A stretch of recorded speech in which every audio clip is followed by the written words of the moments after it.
पहिया से बड़े बड़े आम बेचे लगल। जल्दी आवा ना भाई, हमरे के दे दो।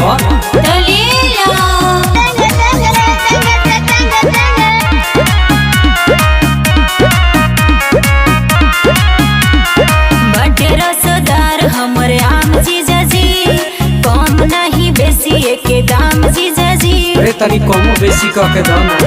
बड़े रसदार हमरे आम जीजा जी, कम नहीं बेसी के दाम जीजा जी। भले आप ही से बहानी करेंगे। अरे मानो भैया क्या मैं चला के मार दी।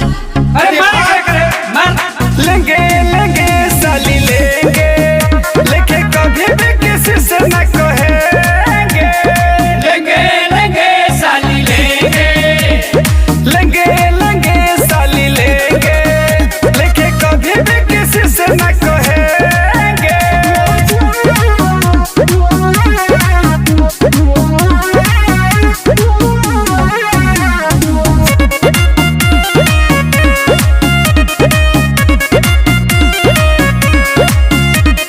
पकी के खूब रसदार भइल बा हो, कमाल भइल बा। जेही देखे उहे बेहाल भइल बा हो, बवाल भइल बा।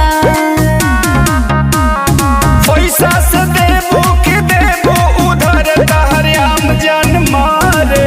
ए साली हई महंगा बकारे।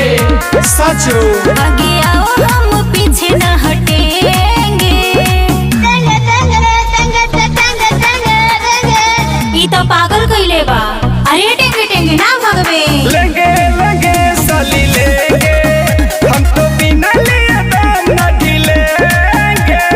लेंगे लेंगे साली लेंगे, लेंगे लेंगे साली लेंगे।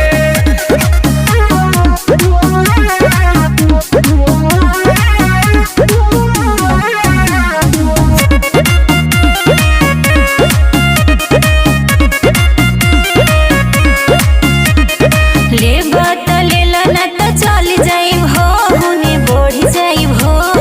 कितनो बोलई बात जाके दुबारा नहीं फिर आइब हो। ले बात लेला ना तो बढ़ जाइब हो, हुने चल जाइब हो। कितनो बोलई बात जाके दुबारा नहीं फिर आइब हो। संजय ठेगावा संग माया, मैडम के दिल में समाया। ए साली तहर आम मन भाया, ए साली ए जा